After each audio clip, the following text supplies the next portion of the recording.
Hello, everyone. This is Gene Quinn. Welcome.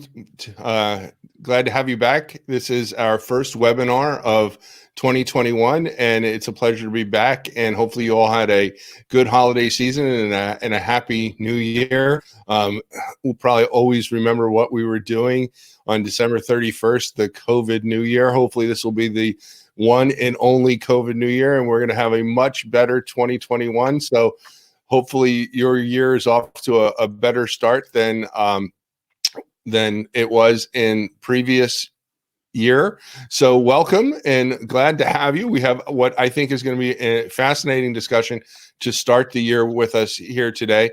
And what you're doing is right now is you're looking at all of the speakers. I'm in your top left, Gene Quinn, your host, founder of IP Watchdog. And we'll do a more proper introduction of the speakers here in a minute once I publish the PowerPoint slides. But you're looking at Raf, who is from Uber, up in the top right, and you're looking at Dave from Kilpatrick in the bottom left, and you're looking at Fred from Aptodex in the bottom right.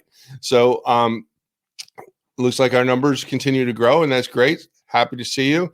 I see a number of you are telling us where you're from in the chat. You've already found the chat. Great. Please be active in the chat if you'd like. And I think we're ready to go. So let me just share with you the PowerPoint slide, and we will kick things off.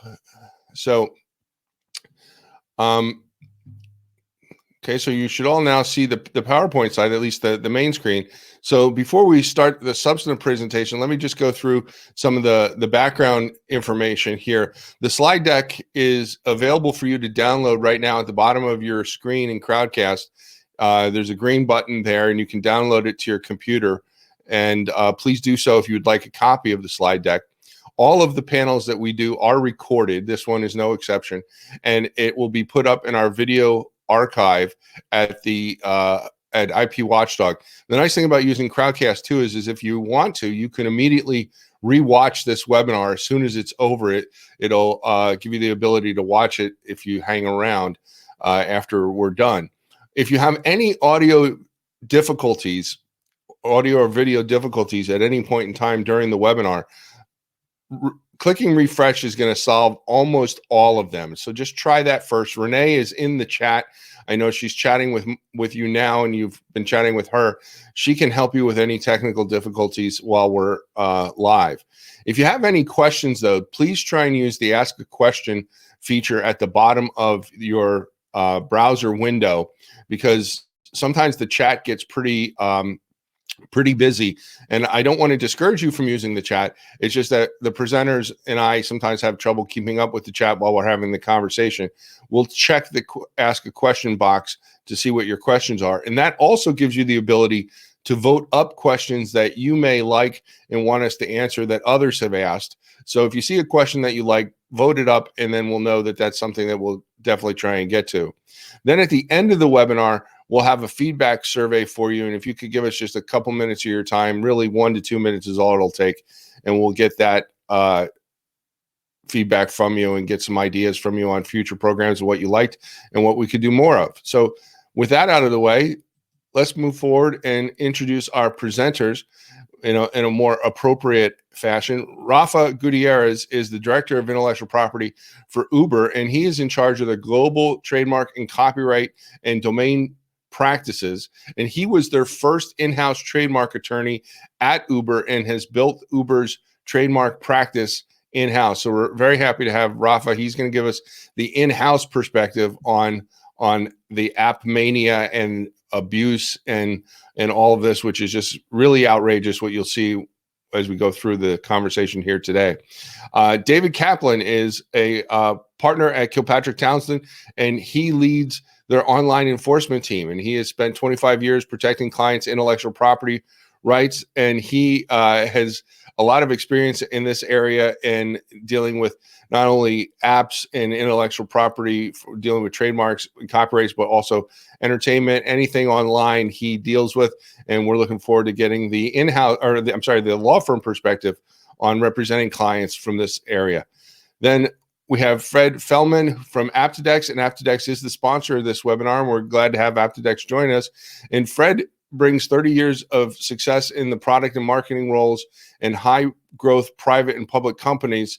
And what Fred and Aptodex do is they have technologies that help ferret out all of this problem and try and prevent it from happening. And when it does happen, detect it and work with folks like Rafa and Dave and Dave's clients to try and root out the problems. And so we're going to get the technology perspective on how you can prevent some of these problems and how you can know what the problems are and stay ahead of the really criminal operators and abusers in their networks, which are getting ever more sophisticated.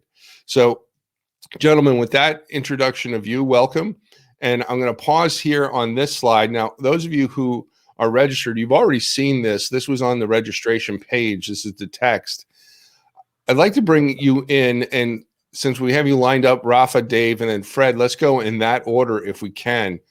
The first thing I'd like to ask you is in a big open-ended way, so you can take the question wherever you may want to go with it. What is it that you would like people to be thinking about as we approach this big topic? Maybe set your theme. What is it that you'd like people to have in mind before we talk about the substance? Rafa. Sure. I think it's important to just recognize the size of the app market and the growth that's happening there. A lot of products are moving towards that space. You're seeing less website logins, less kind of software as a service, and more of an app-based market where people are using products that are directly connected, downloaded onto their phones or their mobile devices. And it's pretty, for somebody savvy, it's something relatively simple to throw together, to put together an app. So you get a lot of bad actors out there, infringers, and garden variety infringers, or worse, people that are looking to take data or information from consumers or introduce malware into systems. And so I think it's just a really important market to watch as a brand owner or as the counsel of a brand owner, to keep an eye on app marketplaces, because these things pop up pretty quickly. And while the sophisticated platforms like Google and Apple may have good filtering mechanisms to keep out these kind of bad types of apps, there's lots of other app stores. And so it's a marketplace that I think as a brand holder, you want to really keep an eye on, and develop a strategy for attacking, because it's growing. And as any market grows, the infringement in that market grows as well. Mm-hmm. Okay, great. Thanks, Rafa. Dave, your thoughts on this? So I'll echo Rafa's comment about strategy, and I think that is the big one: is understanding that everything in the app marketplace and online is not equal. That they all look the same when you see it. You may see 100 apps, you may see 1,000 apps that infringe a brand. You may have 5, but whatever you have and whatever is out there, they're not all the same, although they look the same. And one needs to have a process of examining them and triaging them. The largest brands have problems, the smallest brands have problems, and their budgets probably match their problem. And so each of them have to triage. So if you're the biggest company in the world, you still can't go after every single thing. It doesn't make any sense from a perspective of enforcing your rights, because there are other problems. And it's just impossible as a way to protect the brand to think about doing it that way. So one has to triage. The next thing to think about is on the individual level, once you've decided that you're going to enforce on something, is being really thoughtful and particular about it. That it's not just an app that you're dealing with. You're dealing with a entity, a person out there. That person, one end could be one of your consumers, so it could be in your business and you need to treat them a certain way. Or they could just be a very nefarious person who you have to really nail down all their methods of getting to their business, whether it's search engine, social media. And it's not just getting the app down, it's getting the entire thing to stop the whole train of market to them. So that's the two things I would take away is both the big picture, figuring out a way to get after, to come top of the program, and then the individual really being focused on getting them to stop. Yeah, I like what you were just saying there. Your problem is going to match your budget, and that's not accidental, probably, because it's sort of like a law of economics, right? If you're making money there's going to be other people that are going to want to get into your market. And I mean, that's economics 101. And that's both from a legitimate player, people are going to say, hey, you're making money, I want to get in. I mean, Wendy's, I understand, used to have their strategy back before they could hire marketing teams was as if Burger King and McDonald's placed a restaurant in a location that they figured that, well, that's a good location, so we're going to go there. So you'll have the legitimate players seeing market opportunity and following, but you also see the criminals and the abusers following that same market opportunity in largely the same proportions. And often they're the ones that are in first. Yeah. Clients come to you and they say, we have this massive problem. I'm sure this happens with Fred as well. And that means things are going well for the client in the business. And they get, everybody's nervous that, oh my goodness, they have this large problem. There's the positive sign about it. And then there's figuring out how to sort of start tackling it. Right. You just got to be prepared, right, Fred? Exactly. I mean, there were huge. I don't want to pigeonhole you, but your broad thoughts to start. Oh yeah, sure. So I mean, there were huge winners as a result of the COVID, pandemic, and a lot of them were, folks who were ready to take and seize the opportunity in digital. And as you said, Gene, the criminals rushed in, and I think echoing what Rafa and what David said is that you really do have to plan to actually meet this threat, and you have to look at. It starts with, as a brand, looking at your marketing team and your products team and how they're coming to market, and really understanding how they're going to meet the customer and how they're going to plan their customer journey. Because what you do know is that the bad people are going to follow that customer journey carefully and figure out how they can insert themselves. And then your job as a brand professional is to investigate that and figure out, well, which are the big threats and which are the inconsequential ones? Which ones have these sort of networks of promotion that are really attacking you and actually are causing damage, and put your resources against those and act swiftly to remove those threats. And that's just it. Understand, work with your internal teams, and investigate, plan, and act. Yeah, that's always the way to do it. And sometimes people forget that when you have to do these things, it's usually good for your business because you're making money. You just have to make sure you invest. So let's go back to the PowerPoint slide. And Fred, I know you've got a handful of slides here that you've created for us, laying the foundation here. And so let's take a look at those. The first one here is the mobile fast growth. Yeah, and I think, Rafa summed that up at the beginning. And I think, we all know I'm sitting here and my phone is like an inch away from me. And I don't know if I dropped just there. Yeah, we still have your voice, but. Interesting. But yeah, my phone is right here next to me. And I think your phone is right next to you. And during the pandemic, we probably used our phones all the time, to shop and to entertain ourselves and to do almost everything. And as a result, that really, that drove a lot of usage and a lot of God, I don't know what's going on with my computer, by the way. There's something crazy going on here. But it drove a lot of usage. It drove e-commerce. It drove almost everything here. And I think I'm gone completely. Okay, I just toggled my video to see if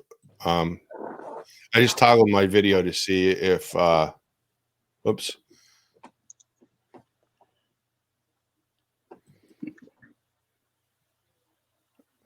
Okay, I toggled the video to see if that was going to bring Fred back, and that does not seem to have brought Fred back. And it looks like Fred is. I think we've lost audio. Okay. I'm reload here. Okay, now. We've got your voice again. Cool. Well, let's go on to the next slide. Let's flip on to the next slide, as long as you've got my voice. Yep. And then, as a result of the incredible growth that we saw, and I think Dave and Rafa can echo this. During the pandemic, we saw, that app enforcement volumes increased dramatically as we started to use Uh-oh, I think we lost his voice again.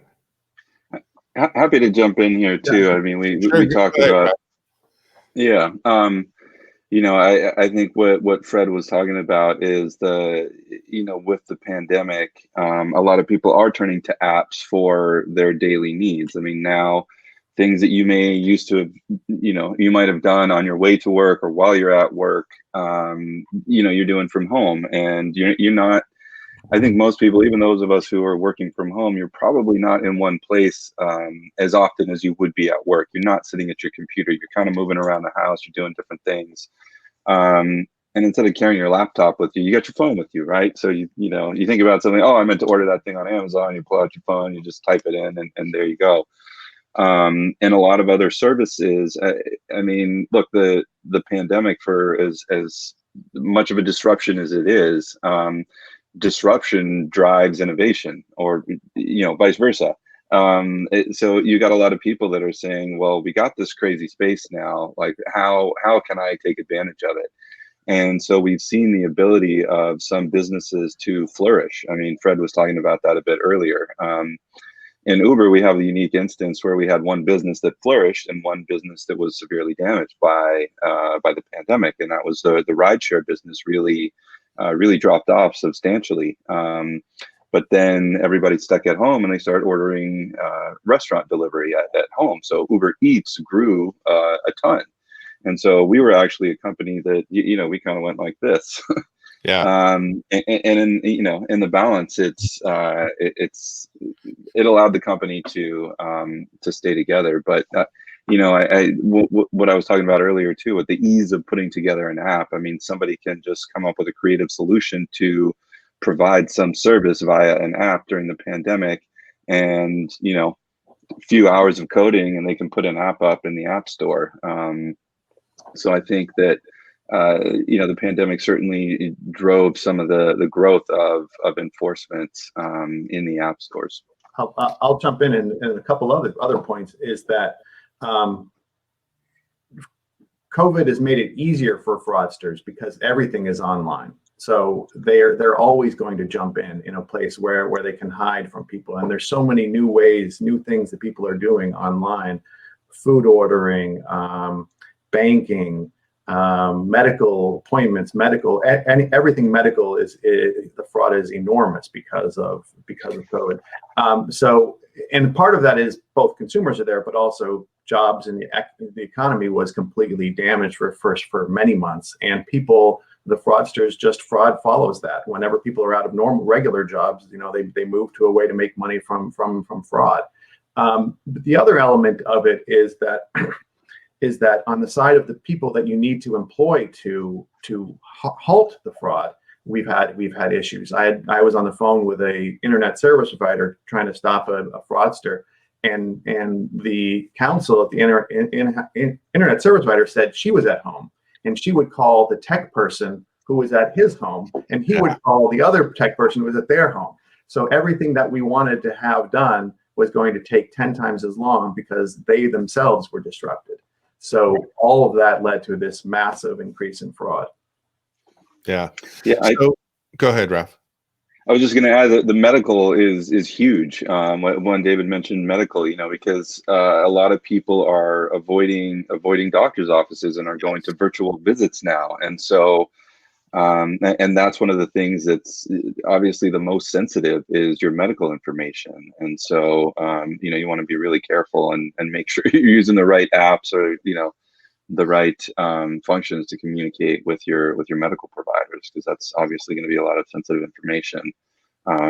We've got a question coming up about that with banking with the elderly here to preview that here in a minute. But before we get to that, there was one thing that when we had our pre-call, I asked the question because I suspect that a number of the people in the audience are looking at this particular slide and noticing that there is in July an enormous spike. And I suspect that many in the audience came to the same conclusions that we did. But Dave, let me kick it to you, and Ralph, I want to get your also input here. Why do you suppose that there is that particular jump from June to July in enforcement? I think there's two reasons. First is that everybody was sort of in shock in March, and that budgets across the board, this, fighting fraud was less important than understanding where your business was going to be in July. And that was everybody, law firms, companies, everybody was very careful. Some companies dropped to nothing because they didn't have it. And I think so understanding, in order for there to be an enforcement, somebody has to be doing it. So if people aren't going to be enforcing first for a little bit, the enforcements are going to be lower, and then they're going to kick back when people realize that, oh, this is the way the economy is going to work. And I think that's what happened. There was a period where people figured out that that's how the economy is going to be from now until this whole thing ends. The other element of it is that the real good frauds take some time. It takes some time to build up things.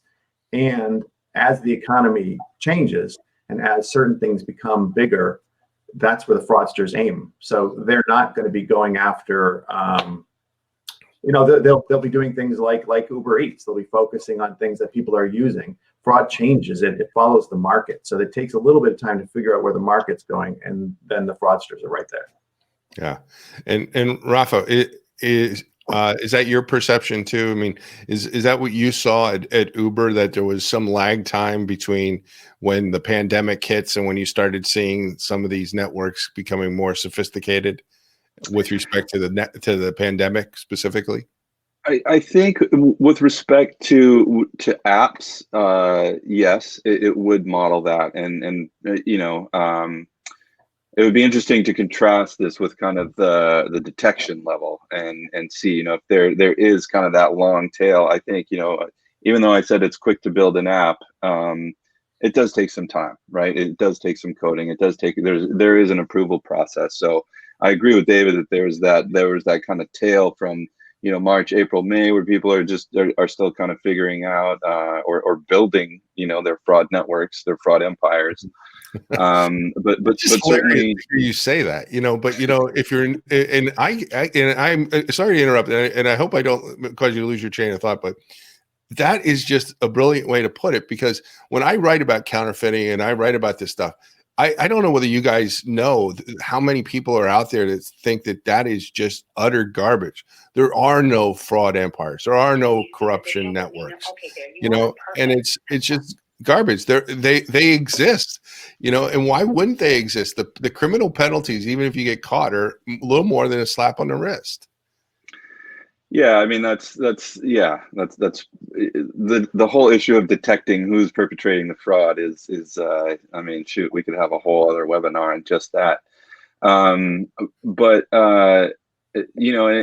also just agreeing with what David said, there was a moment where, I mean, the pandemic hit and it was fast. It wasn't. We kind of heard about it for a little bit, and it seemed like there was a slow build. But then when it hit, and cities and states and whatever else started shutting down, and we started to see the real impact on businesses, there was the moment of, what just happened? Like being a fighter who gets knocked down, and then those first few seconds you're looking around saying, where am I? What am I doing here? What budget do I have? How's that going to be affected?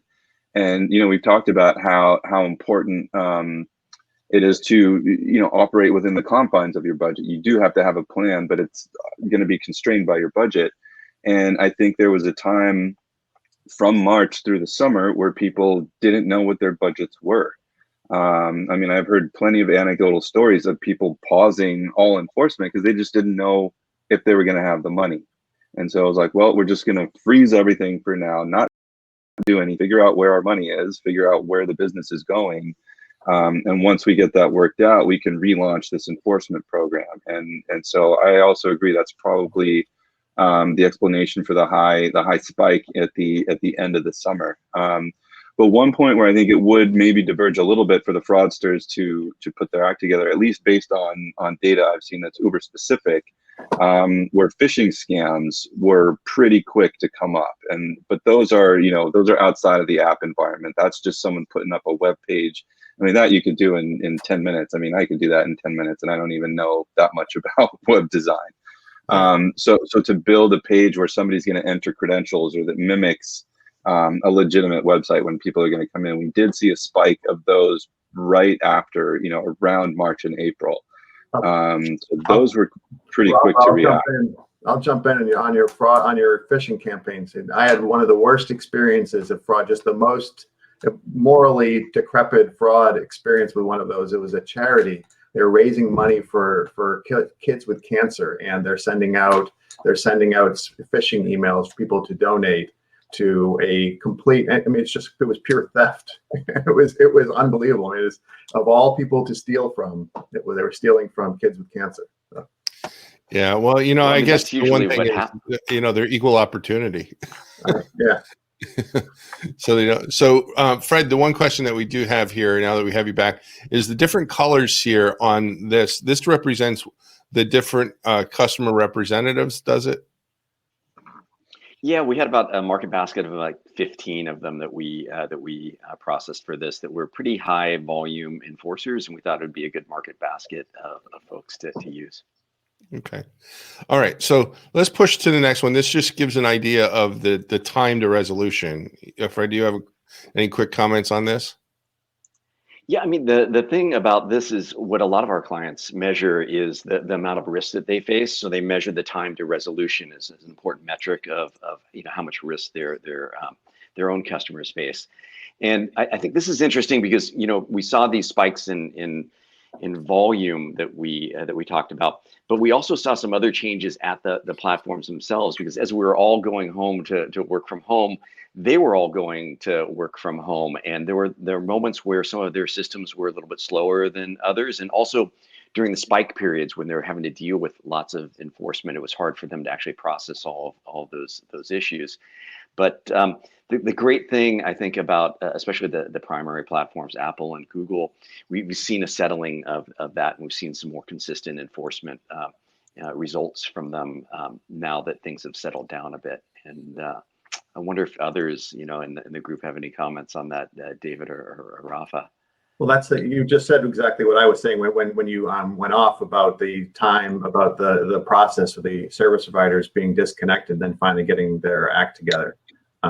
So I think that's right. I mean, and you know what this shows you is that, and the reason time to resolution is so important is that there's nothing one can do to prevent somebody in China, India, Romania from putting up an app that's based on your business. And so the only way you can deal with it is by how quickly you get it to stop, how quickly you can detect it, and then how quickly you can get people to take it down and interrupt their marketing channels.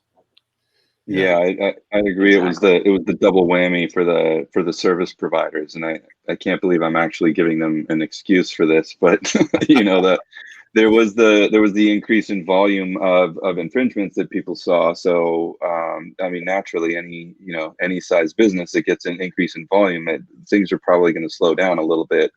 But also sending everybody working from home. I mean, this is even for any kind of support that I've had to call or chat recently. It says, oh, you're going to experience longer than wait times because the person that's helping you is at home, or we have fewer people now because we had to lay off half our staff. So they probably I think it's the combination of those two things that would result in the increased time to resolution. But also, what I totally agree with what Fred said, that's a critical data point. I mean, that is the most critical, especially when it's somebody who's stealing data, right? A fraudster who's stealing data or customer information.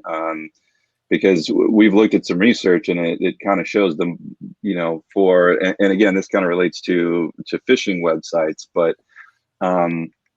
the most use they get out of it is in the first few hours that they're live. Because that's they're doing their marketing blast, getting people out there.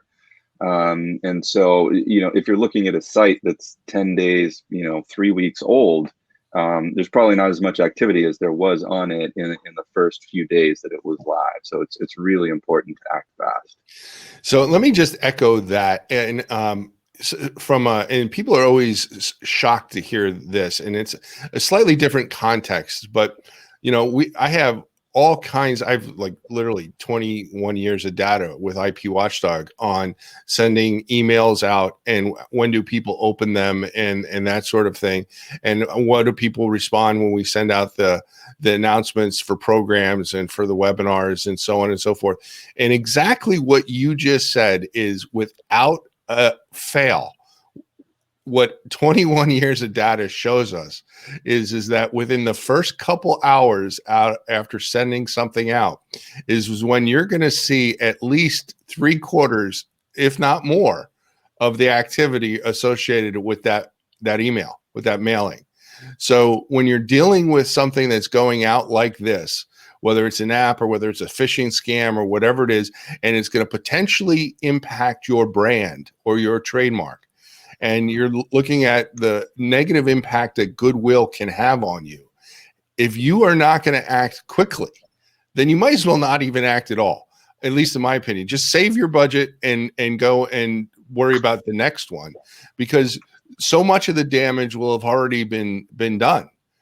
And that's, maybe I'm exaggerating a little bit, because if you're not going to look like you care, then it's pretty soon the customers and consumers aren't going to think that you do care. But you have to do something. Fred, thoughts on what I just said?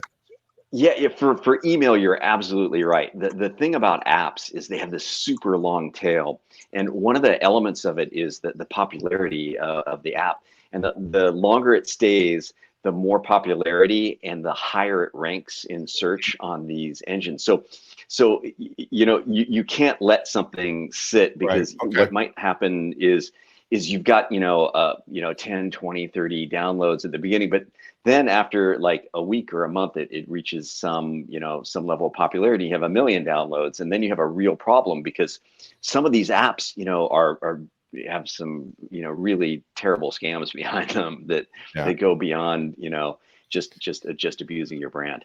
Well, let's go into that, because we wanted to talk about this brave new world of abuse networks and the changing threat profile. And I forget which one of you said, I think it was you, Rafa, when you said this is all being driven by free. Everyone wants free, and that's what's driving app adoption. You want to elaborate on that? Or maybe that's Sure. self-explanatory. Yeah, well, happy to elaborate. I mean, the old saying is, if the product is free, you're the commodity, right? You're the value. So a lot of these free apps do survive on taking your information and selling that to advertisers, and that's how they make money, is through the advertising. And that's one of the things that you really got to be careful with about apps is, what permissions are you granting them? I mean, sometimes, if you go into an app, if you know how to look for what permissions it's asking for, it'll be an app for something totally different, maybe a sports app, right? And it's getting access to your contacts, to your phone, to your camera, to your microphone. And you're like, I just want to check sports scores. I just want to see what the latest score was in a game. Why does this thing need to listen to me? Why does it need to look at me? And then you get all the creepy stuff where, one day you're talking about something in your house, and then the next day it starts showing up in an advertisement in your browser. And it's like, what is it? It really is listening to me. I mean, it's this kind of stuff that's super creepy. So, free means you. Yeah. And I always used to say, is it free as in free beer, or is it free as in free puppies? Because puppies are wonderful, but they're not free. They give a lot, but boy, there's an awful lot of monetary commitment and it goes into having a puppy, which is very different than the bartender saying, hey, this beer's on me, because you're a good tipper and you come a lot or whatever. And in the app world, there's not a lot of free beer, but there's a lot of free puppies. Yep, absolutely. And it's even worse than that in some respects. I mean, you talk about permissions. Some of the permissions they're asking for are things like, well, where are you? I mean, if it asks you for location data, it's important from a retail perspective or something else. But do you really want them to know when you're home or when you're away from home? Or and have access to your phone book. And people store crazy stuff in their phone books.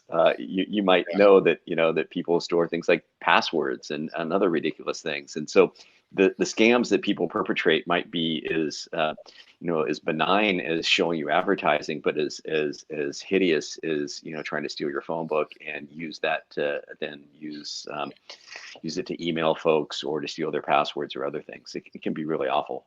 The question that I want to ask, I'm not going to ask, I'm going to tell you what I want to ask, but this is a whole nother webinar, I think, is, what are best practices for when you do have a problem with your app, or, you've been breached or something like that, because, it can be terrible, and we've seen some high profile situations where companies haven't notified people for months that they've been breached. And I just think that that's, I'm thinking of some of the big box places, and that I find just unconscionable, because you're right. People store all kinds of stuff, and particularly professionals, right? I mean, in the professional world, what you want to be able to do is you want to be able to remember when I meet this person live, to the extent that we're ever going to be able to do that again, what his or her spouse's name is, what their kids' names are, when did they get married? Particularly salespeople, they want to know a little bit about them, so that they can, have that familiarity, all that kind of information stored. It's just mind-boggling. Gene, I'll tell you what we always think about the trademark protection as, we're protecting consumers from confusion. And then there's obviously the element of making sure that business isn't siphoned from you. But there is an element, and I've seen this a lot from reports from consumers complaining to the brand owners of these apps that are out there, that, I thought this was you. Why are you guys letting this do this? Or actually thinking it's them. I've seen a lot of that, especially among older people who are easily confused between the apps. And so there is a real reputational risk out there. And it's along the lines of just letting not telling consumers that their data wasn't safe, but there's also just the risk of letting all this nefarious fraudsters and people that are sort of similar to what you do sit out there, because consumers do tie it with you. They do have great affinity with certain brands, and they know those brands, and they're easily confused in the app world. Yeah. So, Ralph, you mentioned this, that Uber over the course of several years has really gotten control of your API for this reason. Can you tell us a little bit about that process? Yeah, I think we've already always had pretty robust protections for the API, but that was, one of the indicators that we would look at when determining whether or not to continue a license to our API is, well, what is this? What type of data is this person extracting from the app? Because obviously you want to add interactivity with your app, have people build add-on features, but you want to make sure all of those things are safe. And so, we would look at apps in the App Store and see what what kind of permissions they were requesting. And if something seemed like it was excessive, the credentials for that user's API would be terminated. And so we wouldn't allow that access. And, it kind of goes back to what David was saying earlier, is that this is, if you're a brand that is known for being hacked all the time, who's going to want to go on there? Who's going to want to use your service? For me personally, all the stuff with Facebook really made me want to limit the amount of data I put on there. I moved about 5 years ago, and I don't think I ever bothered to update it because I don't care now. Great, maybe if someone hacks it, they'll think I live somewhere else, and I'll, throw them off the trail for 5 minutes. But I think permissions are really important to understand, especially if you do have an API. Well, it's funny that you mentioned that, because with Facebook there's and now I don't want to get into the political, but with the social media, everybody's more heightened awareness and everything now, I think. But there was just some of these alternative apps that people have been not using now are getting a look at for a variety of different reasons. One of the ones that I have been hearing about just recently is and I'm not that I didn't know what WhatsApp is, but the issue was WhatsApp has been allowing, or Facebook has been allowing all kinds of access to WhatsApp, I guess it is. So in looking at some of these alternative apps in the news, I saw that story. I don't know whether any of you have seen that story, but then when people heard about that, several of the WhatsApp alternatives have all of a sudden skyrocketed in popularity. Just over the last several days, I think it is. Two things to touch on. I think it's really important, something that Rafa mentioned, and it was like tightening up, your terms of service for, whatever your company's business is really helpful in enforcement. And that's part of that planning process that Dave talked about, is as you seek to defend your brand, is think about, well, what are the specific sort of rules and guidelines that you need to put down on the road to make sure that that folks are actually in compliance, and when they use your data, or when they link, or when an adjunct app is using your data. Those are all important. And I also want to touch on something you just said, which is these secondary apps. Well, the great thing and the terrible thing about Facebook is at least you know about everything that's going on, and it's transparent. With these new apps, I don't know if I have the same level of transparency with some of these other new apps, and whether they're actually going to be held accountable like Facebook is in the press. And so that's a question I would ask myself when I think about an alternative app, is do some investigation and make sure that alternative app is at least as safe, or at least as secure as the one that you're leaving. Yeah. But I do think it's a good message for brand owners, in that what we're seeing is that consumers are interested in this issue, in the protection of their information and in abuse. So right now is a very important time for you all, I think, to be taking it seriously, because it's in the news, and whenever it's in the news, these issues tend to get scrutinized even more. Now we have a question. I'll tell you, Gene, about your example about WhatsApp and the alternatives popping up. That's actually, not only are there legitimate alternatives that pop up. What I saw with one of our clients who stopped allowing adult images on their service. Anything remotely close to adult, and they had been known for it. And within days of that, X social network, and porn, whatever, what were out there, and a lot of them were posing as alternatives, but really we're just trying to get you to enter your login information so they get a password, or getting access to your computer. I mean, they were just pure hacks and phishing attempts. Right. And that always pops up when any company is in the news. There's always this alternative, and the fraud piles right alongside it.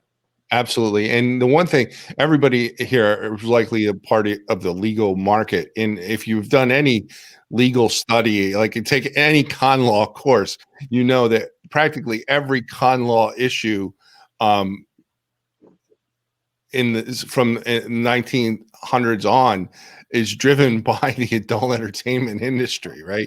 All the First Amendment stuff, right? Because there's certain things about people, and people like sex, and sex sells, and it's called the oldest profession for a reason. And those are the people who go to the internet, they go to new technologies, and they've over and over and over again, they drive the law. And I think that a lot of that is driving the law in this area, and it's not shocking. If you look at the history of the internet, that's happened over and over and over again, right? Right, Dave? Yeah, I would say not just driving the law, but driving the business itself. I mean, right. Piracy, technology, film piracy, for example, and how that business has music got a lot of the news, but torrenting was, hugely pornography, and all the porn companies that are having their movies stolen, and all the processes of making it more and more anonymous. That's all driven by that industry. And like Fred used to say, they drive the technology too, right? Because they had to figure out ways to actually deliver this, because people wanted it, and the connections weren't very good, and and the anonymity that people needed, and So I mean, in some ways, you can probably say that the porn industry has driven the ability for us to actually enjoy things like streaming video Yep. for legitimate purposes. It's driven the quality of our broadband connections, and now we can entertain our family with legitimate entertainment as a result of some of that work. I mean, it drove the changes from from Betamax to VHS. It's driven resolutions. It's driven, but at the end, But it's wherever also there's driven a lot of money, there's going scams. to be the scammers, and that's, you got to be careful. And, and I'll just tease a couple of these things.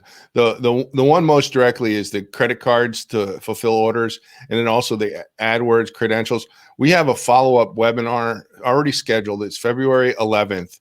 And we're going to talk with Fred and several others about those specific monetary issues and brand impact specifically. So mark your calendars, February 11th. We'll make sure that everybody who signed up for this webinar is specifically invited to that webinar, so when it is, and you can very easily register for that. So we don't need to belabor that, but these are really problematic issues, and there is a very new threat profile. But looking at the time, I want to make sure we get to this next, social media as a search tool, because this is a changing ecosystem, really. And it's not to suggest that Google is dead, it's over. But desktops are not the end all be all that they used to be for a lot of businesses. A lot of folks, particularly the younger folks, are turning to social media to search, and they're not turning to Google, and they're turning to their phones and apps to search, and they're not turning to desktops. And that creates a whole new environment, an economic environment, a new marketplace. And anytime you have a new marketplace, just like we were just talking about the adult industry, you're going to have a whole new wave of new operators, both legitimate and illegitimate. And the one thing I wanted to get to here specifically, before we lose the opportunity, because I think it's illustrative of a lot. Rafa, can you tell us, we've kind of walked around it a little bit with the Uber Eats story. When Uber Eats comes up and you guys are delivering food to people, and in the pandemic, I mean, that's just vital to so many people around the country who otherwise wouldn't go out, or the elderly couldn't really go out in a responsible way. And then you have an entrepreneurial strip club owner. Yeah, it's just kind of a humorous story that I've been asked about a few times. But as we talked about earlier, when you see exponential growth of your product, you see more infringement. So it is an indicator of success. And so we heard about a strip club in Portland that had been shut down due to local shelter-in-place orders, and the owner decided to try to keep the place open. There was a kitchen, and it served food under normal circumstances, and decided to keep the kitchen open for delivery. So that's what they were going to do. And rather than hire all new staff to handle the deliveries, he kept on his dancers and security guards, and just kind of repurposed their jobs so that the dancers, the strippers, were the delivery people. And so they put on Your Food Came with a little show, and they decided to name the product Boober Eats. So obviously it was a play on our trademark, and they actually employed an older version of our font. So it was a clear effort to trade off of our goodwill. The strip club had its own name, and that name didn't appear anywhere in the version of their delivery product. So it was something where we felt like we needed to take action, especially since it was getting a lot of press. And so, but we needed to take a measured approach to this, because here you have somebody who is an entrepreneur. The owner of the strip club had started a number of businesses in the area, and he was providing an essential service, which was food delivery. With restaurants shut down, there was no other options for people other than to call in orders for delivery, or or pickup. But he was, so he was providing that service, and he was keeping people employed at a time when jobs are just being, people are getting laid off left, right, and center. And so we wanted to make clear that we supported what he did, just not the name that he had chosen. And so, we reached out, and he gave him credit for having a clever solution to keeping his business up and running during the pandemic, just changing the name. And so we took a very measured tone to the letter and made clear. We often get accused of telling people, oh, Uber said I needed to shut down my business, which is not the case. We say your business is great, but just change the name and stop using Uber. And so we made very clear that we weren't asking this guy to stop doing what he was doing, just maybe use the name of your club for your service. And it was well received.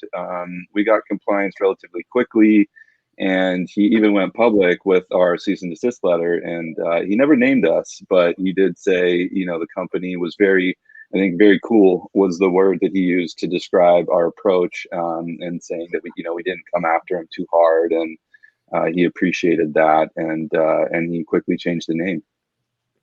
So yeah. I just wanted to note, Gene, the reason that the search tool is an important element in this area is a lot of the apps, people are getting more and more sophisticated. So there are apps that are obviously clearly fraudulent, clearly named very similar, but there are other ones that are named carefully to avoid the compliance by say Google in Google Play Store and taking it down, or one of the other app stores and taking it down. But so they may have a less infringing, less fraudulent looking design of the app or appearance on the App Store, but the marketing channel that gets people there is clear. So you have a YouTube video that a 14-year-old is looking at, and they see it, and it's a clear infringement. And then they go from that video right to the App Store and download it.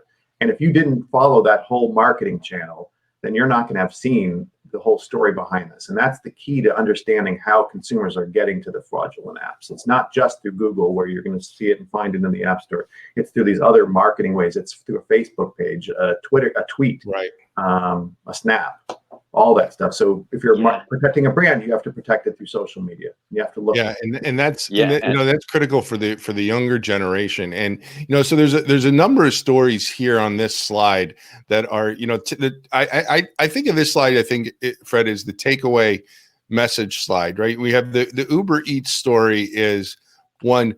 You don't, when you're a hammer, you can't think the whole world is a nail, right? Because sometimes it's not a bad actor. Sometimes it's somebody who's trying to be cute and just went too far. Maybe they knew they shouldn't be doing it. Maybe they didn't really know the consequences, but they're not a criminal. And then there are the criminals who are trying to get away with it, and you got to distinguish between the two, because you could turn a one into the other pretty quickly, or at least somebody who is going to be willing to work with you into somebody who's going to be recalcitrant. And then two, there's a whole host of ways that the younger generation is consuming information that we, the four of us, are probably not all that familiar with. And you got to be aware of them. Yeah, I mean, on your first point, the worst thing that my clients would have is that if there's letters from me hammering, a 16-year-old kid who's a fan of the client with a nasty letter and saying, take it, destroying this person who's a fan of theirs. So yes, knowing who you're dealing with and knowing the right approach for that particular entity and for what they're doing is vital. Otherwise you're not going to be protecting your brand. You're going to be damaging it. Everything is online. Everything is in social media. So knowing that whatever you do is public. Now, Fred, before I get you to comment on that, I just want to point out to everybody, I've posted the feedback survey link. So before you leave, if you could just click on that, we'd really appreciate it. But Fred, your thoughts on this slide, which I think really pulls it all together, is to, almost like, an actionable, here's where you need to be looking and here's where you need to be careful how you proceed. Yeah, I think there are a couple of things that are important. Is that Google, Facebook, and Google and Facebook and also marketplaces. Those are, and I'd say search, social, and marketplaces are the three top places in that order in terms of advertising and importance of investment by brands, according to eMarketer, which is a pretty good source for data. So that probably tells you, where you need to be looking for infringement. As Dave says, a lot of the websites and apps and other elements that are designed to monetize these schemes, a lot of times they're not branded, and so you really need to be following the chain of that. And then in terms of care, you all mentioned some great things in terms of reasons why you need to be careful about this. There's also one element of care that I should mention, is that there are the trolls out there who will seek to actually bait a brand with fair use or something else to just try and draw them out into a fight about something, and it'd be a perfectly innocuous looking website that actually will have something crazy in the name that looks like it's branded, but if you read the whole thing, it's really not that. And there's some funny examples of that. So have to be careful about how you enforce, and you have to follow the chain for sure. Yeah. And then the last thought here, guys, before I give you your closing statement here, is what could possibly go wrong with older people banking using smartphones?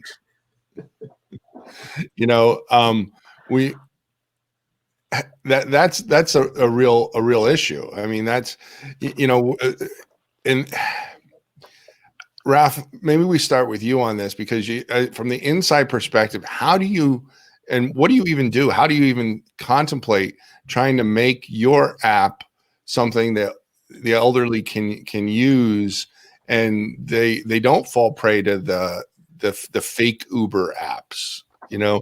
I mean, yeah, I mean, a lot of it comes down to education and also just your, a little bit of what we talked about before was just the security of your app. You can't rely. I mean, sometimes you see people that fall victims to scams, and your first thought might be, how did they fall for that? Like, come on. But you can't count on everybody to be super perceptive or understand these things. People that don't have familiarity with apps, with smartphones, might not realize, what's going on, or that they're downloading a counterfeit or a different type of app. So, I think you just have to, it's not necessarily protections that you want to put in place specifically for older people. I mean, it's protections that you want to put in place generally for your entire consumer base. I think the people that could fall victim. That was me, and I'll confess, I wrote that line. No, none of the other guys wrote that line. So if you think it's ageist, direct your comments to me. And I wrote that thinking about my parents, and my parents, I love them. They're unfortunately no longer with us, but they were just got to the point where I got them a DVD player one year, and they asked me to remove it to return their VCR. I mean, so that's what's going on in my mind. And you think about the people who with the Uber Eats that most needed that service were those people who are most vulnerable to the virus, who are the 70 plus. And these are, I think, very important questions for the brand owners, right, Fred? I mean, when you're trying to think about securing this stuff. Yeah. I think it's, I just typed it into the chat, but for every new user, every old scam is new again. Right.